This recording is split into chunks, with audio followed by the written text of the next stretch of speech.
धमाकेदार रिपोर्ट को रिलीज करता है हिंडनबर्ग रिसर्च, जहां पर हिंडनबर्ग रिसर्च ये क्लेम करता है। क्लेम यानी जब कोई बिना प्रूफ या एविडेंस का आरोप लगाता है तो उसे क्लेम बुलाया जाता है। तो हिंडनबर्ग रिसर्च ये क्लेम करता है कि अडानी ग्रुप ने स्टॉक मैनिपुलेशन में पार्टिसिपेट किया है और अडानी ग्रुप ने अकाउंटिंग फ्रॉड भी किया है, और वो भी ओवर द डेकेड्स यानी 10-20 साल से अडानी ग्रुप अकाउंटिंग फ्रॉड और स्टॉक मैनिपुलेशन कर रहा है, ऐसा हिंडनबर्ग रिसर्च ने क्लेम किया है। और इस रिपोर्ट में हिंडनबर्ग रिसर्च ये भी बोलता है कि उन्होंने लगातार 2 साल तक इन्वेस्टिगेशन कंडक्ट किया है और ये इन्वेस्टिगेशन करने के बाद ही उन्होंने ये रिसर्च रिपोर्ट निकाला है। एंड ऑफ कोर्स हिंडनबर्ग के इस रिसर्च रिपोर्ट में वो अडानी ग्रुप के बारे में क्या बोलता है और क्या क्या डिटेल्स शेयर करता है, हम उसके बारे में भी बात करेंगे। लेकिन उससे पहले एक बहुत बड़ा सवाल ये आता है कि ये हिंडनबर्ग रिसर्च कौन है और जो भी वो बोलते हैं उसको इन्वेस्टिंग की दुनिया में सीरियसली क्यों लिया जाता है, और जब भी इनका रिपोर्ट आता है तो ऐसे कंपनीज के स्टॉक में बड़े बड़े गिरावट क्यों होते हैं, उसको चलिए सबसे पहले समझ लेते हैं। लेकिन रिसर्च जो है वो एक इन्वेस्टमेंट रिसर्च फर्म है जो फोकस करता है एक्टिविस्ट शॉर्ट सेलिंग में। तो यहाँ पर कुछ लोग ये सोच रहे होंगे कि सर ये एक्टिविस्ट शॉर्ट सेलिंग क्या होता है। तो एक्टिविस्ट शॉर्ट सेलिंग एक तरीके का प्रैक्टिस है जहाँ पर कोई इन्वेस्टर किसी एसेट में शॉर्ट पोजीशन लेता है या उसमें शॉर्ट सेलिंग करता है और उसके बाद उस कंपनी या उस एसेट के रिलेटेड नेगेटिव इन्फॉर्मेशन पब्लिश करके उसको टारगेट भी करता है। यानी ऐसे कंडीशन में अगर स्टॉक का प्राइस या उस एसेट का प्राइस जितना नीचे जाएगा ये शॉर्ट सेलर उतना ही ज्यादा पैसे बनाएगा। और जनरली ऐसे जो एक्टिविस्ट शॉर्ट सेलर होते हैं वो ये बोलते हैं कि वो अपने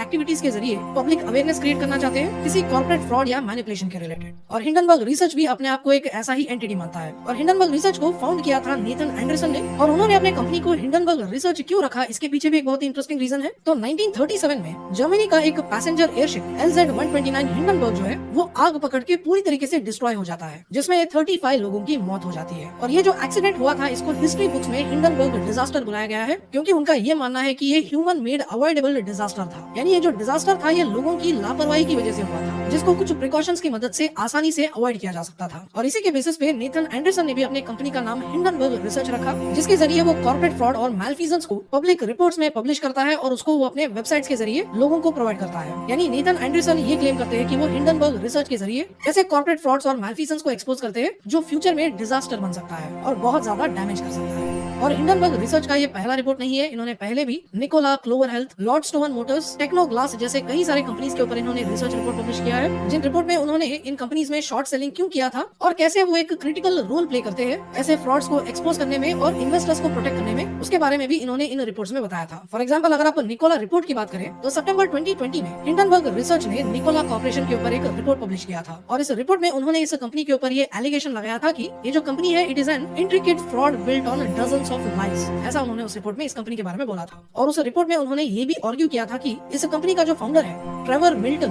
वो ज्यादा से ज्यादा फ्रॉडलेंट एक्टिविटीज के लिए रेस्पॉन्सिबल है। और जब ये रिपोर्ट रिलीज हुआ तो निकोला कंपनी का जो स्टॉक है वो 40% गिर गया, और यूएसए का जो सिक्योरिटी एंड एक्सचेंज कमीशन है या SEC है उन्होंने एक इंक्वायरी भी ओपन किया। और इनिशियली इस कंपनी के जो फाउंडर है मिल्टन उन्होंने इन एलिगेशंस को डिस्प्यूट किया, लेकिन बाद में उन्होंने अपने एग्जीक्यूटिव चेयरमैन पोजीशन से रिजाइन कर दिया और इवेंचुअली उन्हें इस फ्रॉड केस में गिल्टी पाया गया। यानी ट्रेवर मिल्टन के जो फ्रॉडलेंट एक्टिविटीज थे निकोला कॉर्पोरेशन में वो सारे प्रूव हो गए। और इसी तरीके से हिंडनबर्ग रिसर्च ने कहीं और कंपनीज के ऊपर भी रिपोर्ट पब्लिश किया था, तरीके से अनाउंस करता है कि Adani group how the world's third richest man is pulling the largest con in corporate history. और यहाँ पर कॉन का मतलब होता है चीटिंग या धोखा। यानी हिंडनबर्ग रिसर्च गौतम अडानी के ऊपर कॉर्पोरेट हिस्ट्री का ही लार्जेस्ट चीटिंग का आरोप लगा रहा है। और ये रिपोर्ट सामने आते ही रिसर्च का रिपोर्ट आने की वजह से आज अडानी स्टॉक्स में जो डेवस्टेशन हुआ है उसकी वजह से ये बोला जाता है कि गौतम अडानी का जो वेल्थ है वो एक ही दिन में $6 बिलियन तक इरोड हो गया है। तो हम ये जानने की कोशिश करते हैं कि आखिर इस रिपोर्ट में हिंडनबर्ग रिसर्च ने ऐसे क्या डिटेल्स शेयर किए थे जिसकी वजह से अडानी ग्रुप के स्टॉक्स में इतना ज्यादा गिरावट हो रहा है। तो हिंडनबर्ग रिसर्च के इस रिपोर्ट में ये डिटेल बताया जाता है कि गौतम अडानी जो कि अडानी ग्रुप के फाउंडर और चेयरमैन है, जिनका net worth presently around $120 billion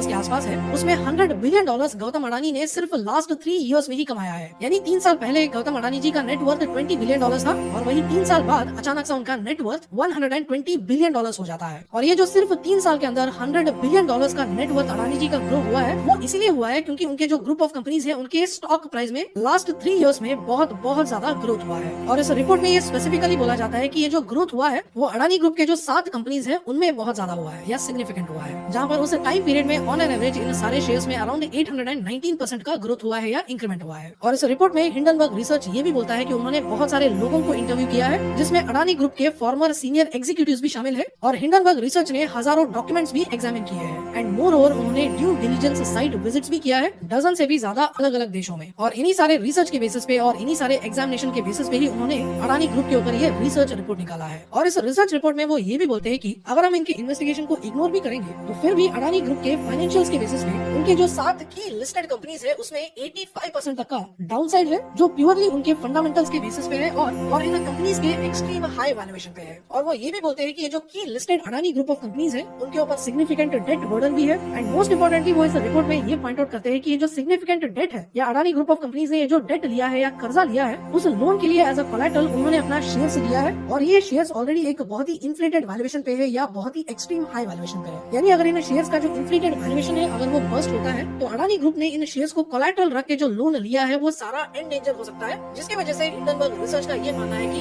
Adani group का जो ओवरऑल फाइनेंशियल सिचुएशन है वो रिस्क में है। और उसके अलावा इस रिपोर्ट में ये भी बोला जाता है कि अडानी ग्रुप को 4 सिग्निफिकेंट गवर्नमेंट फ्रॉड इन्वेस्टिगेशंस में भी रिपोर्ट किया गया है, जिसका एस्टिमेटेड कॉस्ट अराउंड $17 बिलियन है, जिसमें money laundering, theft of tax dollars and corruption के एलिगेशंस हैं। और इस रिपोर्ट में ये भी आरोप लगाया जाता है कि अडानी फैमिली मेंबर्स ने ऑफशोर शेल एंटिटीज को क्रिएट करने में कोऑपरेट किया है, जो बेसिकली टैक्स हेवन ज्यूरिडिक्शंस में आते हैं, जैसे कि Mauritius, the UAE and Caribbean islands. और यहाँ पर ये भी आरोप लगाया जाता है कि उन्होंने फेक इंपोर्ट और एक्सपोर्ट डॉक्यूमेंटेशन क्रिएट किया है या फोर्ज किया है, जिसके जरिए वो फेक या नकली टर्नओवर या सेल्स दिखा रहे थे, जिसके जरिए वो अपने लिस्टेड कंपनी से मनी साइफरिंग भी कर रहे थे, यानी गलत तरीके से वो लिस्टेड कंपनी से पैसा बाहर निकाल रहे थे। ऐसा भी हिंडनबर्ग के रिसर्च रिपोर्ट में बताया जाता है। तो इन्हीं सारे रिसर्च की वजह से अभी हिंडनबर्ग रिसर्च ने अडानी ग्रुप में शॉर्ट सेल किया है या शॉर्ट पोजीशन लिया है, क्योंकि उनका ये मानना है कि अभी अडानी ग्रुप ऑफ कंपनीज जो है उसमें 85% तक का डाउनसाइड है, यानी 85% अडानी ग्रुप के स्टॉक्स नीचे जा सकते हैं, जिसकी वजह से उन्होंने यूएस ट्रेडेड बॉन्ड्स और इंडियन लिस्टेड डेरिवेटिव्स के जरिए अडानी ग्रुप में शॉर्ट पोजीशन लिया है। यानी अडानी ग्रुप के स्टॉक्स जितना नीचे जाएंगे, इसके जो शॉर्ट सेलर्स है या जिसने अडानी ग्रुप में शॉर्ट सेलिंग किया है वो उतना ही ज्यादा पैसे बनाएंगे। तो ये थे कुछ डिटेल्स जिसको हिंडनबर्ग रिसर्च रिपोर्ट में शेयर किए गए थे, जिसके ऊपर ये पहला एलिगेशन नहीं है, क्योंकि अगर आपको याद होगा तो कुछ महीनों पहले क्रेडिट साइट्स ने भी अडानी ग्रुप के ऊपर डीप ओवर लेवरेजिंग का वार्निंग दिया था, और ये रिपोर्ट अगस्त 23 को आया था। लेकिन बाद में सितंबर 8 को एक और रिपोर्ट आता है जहाँ पर क्रेडिट साइट ये बोलता है कि अडानी ग्रुप का डेट कैलकुलेट करते हुए उनसे कुछ एरर्स हो गए थे, और क्रेडिट साइट जैसे बहुत बड़ी कंपनी से पहले ऐसा एरर क्यों हो गया था और बाद में उन्होंने इस एरर को कैसे रेक्टिफाई किया, तो सारा डिटेल्स आपको न्यूज आर्टिकल में मिल जाएगा, आप जाके उसे पढ़ सकते हैं। जहाँ पर कुछ लोग ये भी एलिगेशन लगाते हैं कि क्रेडिट साइट्स को प्रेशराइज किया जा रहा है, और कुछ लोग ये भी बोलते हैं कि ये एक जेन्युइन मिस्टेक है, क्योंकि उनके पर्सपेक्टिव में उन्हें ये लगता है कि अडानी ग्रुप एक जेन्युइन ग्रुप है और इनके कंपनीज जेन्युइन है, और अगर अडानी ग्रुप जेन्युइन नहीं होता तो दुनिया के बहुत बड़े बड़े कंपनीज इनके साथ पार्टनरशिप क्यों करते और अडानी ग्रुप के कंपनीज में इन्वेस्ट क्यों करते। फॉर एग्जाम्पल आपको याद होगा 2021 में टोटल ने अडानी ग्रुप के जो अडानी गैस है उसमें 37.4% स्टेक खरीदा था, जिसके लिए उन्होंने 6,155 करोड़ इन्वेस्ट किए थे, और टोटल दुनिया के one of the biggest companies में से गिना जाता है। और अगर सच में अडानी ग्रुप में कुछ प्रॉब्लम होता तो टोटल जैसा बहुत बड़ा कंपनी उसको इजीली आइडेंटिफाई कर लेता, ऐसा बहुत लोगों का आर्गुमेंट है। और ऑफकोर्स आपके ओपिनियन में आपको क्या लगता है, क्या अडानी ग्रुप एक जेन्युइन ग्रुप है या सच में अडानी ग्रुप में कोई स्कैम चल रहा है या कोई फ्रॉड चल रहा है? आपके ओपिनियन में जो भी आपको लगता है वो आप कमेंट सेक्शन में जरूर शेयर करें। और अभी तक जो हमने हिंडनबर्ग रिपोर्ट के डिटेल्स देखे थे, उस रिपोर्ट और उनके डिटेल्स के ऊपर अडानी ग्रुप ने भी अपना रिस्पॉन्स दिया है, और इस ऑफिशियल रिस्पॉन्स को उन्होंने एनएससी और बीएसई को भी सबमिट किया है, और एनएससी और बीएसई के वेबसाइट पे आपको ये रिपोर्ट में मिल जाएगा। और इस ऑफिशियल मीडिया स्टेटमेंट में अडानी ग्रुप ने ये बोला है कि